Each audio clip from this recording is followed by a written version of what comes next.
Hello, welcome to Lincy's link. എല്ലാ കൂട്ടുകാർക്കും ലിൻസീസ് ലിങ്കിലേക്ക് സ്വാഗതം. നമ്മുടെ മാവൊക്കെ നല്ലപോലെ അങ്ങ് കായ്ച്ചു കേട്ടോ ഇപ്രാവശ്യം. ഇത് ഒരുപാട് അങ്ങ് വലിയ മാവുമല്ല, ഒരുപാട് വർഷങ്ങളായ മാവുമല്ല കേട്ടോ. ഇത് നട്ടിട്ട് ഒരു 3 വർഷം കഷ്ടിച്ചായി കാണും, അത്രയേ ഉള്ളൂ. നിറയെ കായ്ച്ചിട്ടുണ്ട് കേട്ടോ. നല്ല മാങ്ങായ നിലം തൊട്ട് അത് കായ്ച്ച് ഇങ്ങനെ നിൽക്കുകയാണ് കേട്ടോ. ഒത്തിരി നല്ലതല്ലേ ഇങ്ങനത്തെയൊക്കെ ഒരു കാഴ്ച.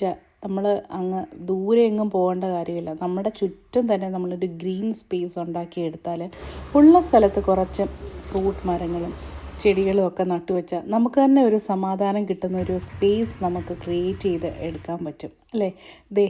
നമ്മുടെ ചെറി ഞാൻ കണ്ടോ, ഇത് വളരെ നല്ല ഈസി ആയിട്ട് പെട്ടെന്ന് കായ്ക്കുന്ന ഒരു ചെറിയുടെ ഒരു ഇനമാണ്. അത് എവിടെ ഇതിൻ്റെ തൈ കിട്ടിയാലും നിങ്ങൾ വാങ്ങി വെച്ചോ, നല്ല പോലെ കായ്ക്കുന്ന ഒരു ടൈപ്പ് ഫ്രൂട്ടാണ് കേട്ടോ.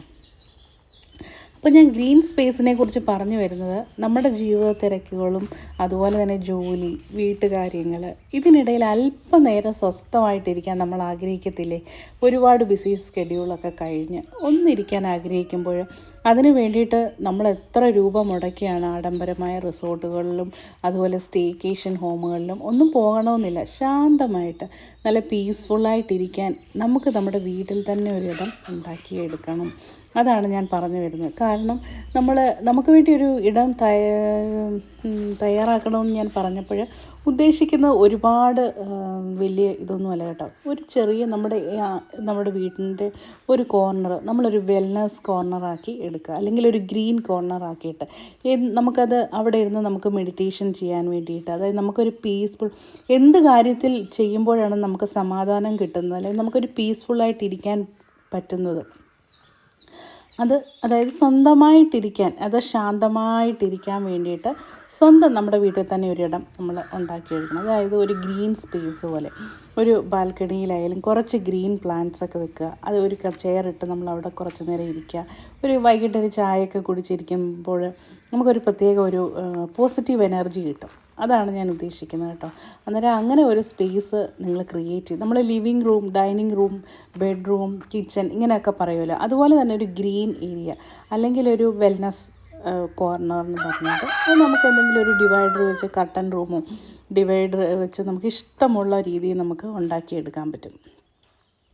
അപ്പോൾ ഞാൻ ഈ പറഞ്ഞു വരുന്നത്, ചിലപ്പോൾ എന്നെ സംബന്ധിച്ചിടത്തോളം എപ്പോഴും നേച്ചറിലേക്ക് നോക്കിയിരിക്കുമ്പോഴൊരു ശാന്തത കിട്ടും കേട്ടോ, അല്ലെങ്കിൽ ഒരു പീസ്ഫുള്ളായിട്ട് ഒരുപാട് സ്ട്രെസ്സ് കുറയുന്നതായിട്ട് ഫീൽ ചെയ്തിട്ടുണ്ട്.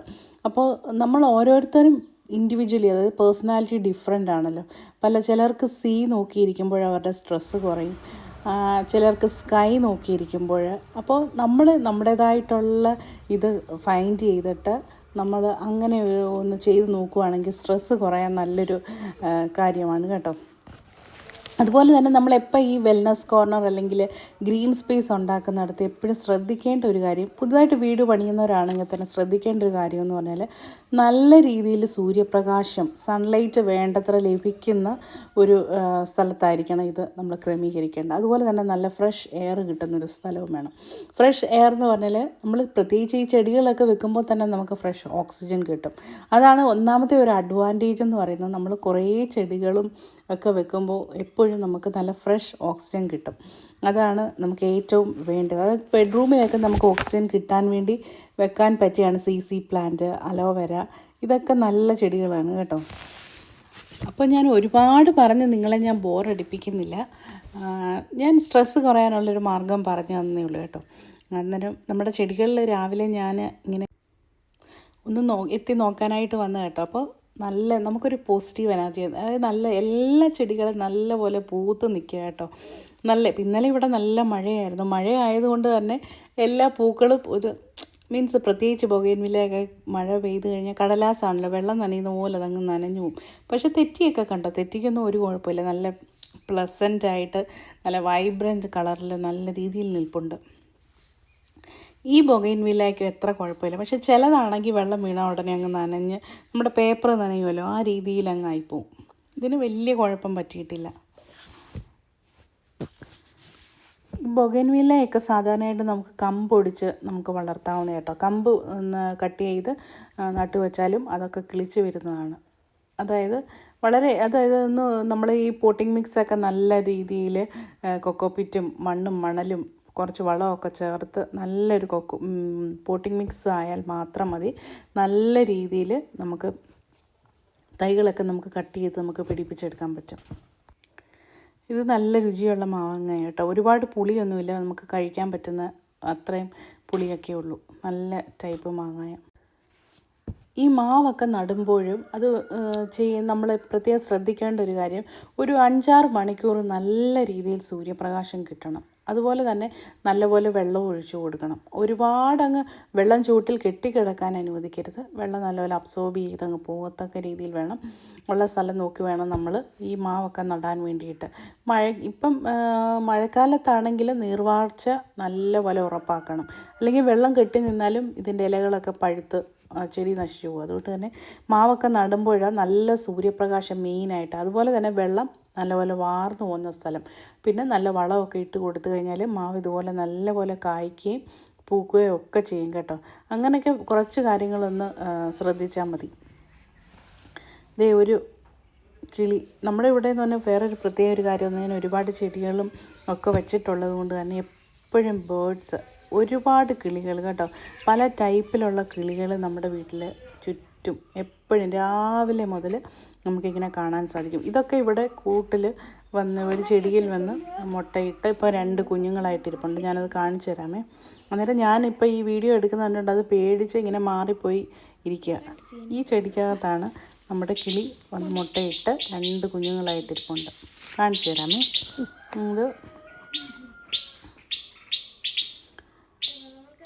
അപ്പം ഞാനതിൻ്റെ അടുത്തേക്ക് പോകാൻ നേരം അതങ്ങ് വളരെ അത് പേടിച്ചൊന്ന് അത് സൗണ്ടൊക്കെ ഉണ്ടാക്കി ഒന്ന് അറ്റൻഷൻ സീക്ക് ചെയ്യുക കേട്ടോ. ഇത് കണ്ടോ, ഇതിൻ്റെ കുഞ്ഞുങ്ങളെയാണ് ഞാനിപ്പോൾ കാണിച്ചു തരാം. ഇത് 2 എണ്ണം ഉണ്ട്, ഇതിൻ്റെ പെയറായിട്ടാണല്ലോ ഇരിക്കുന്നത്.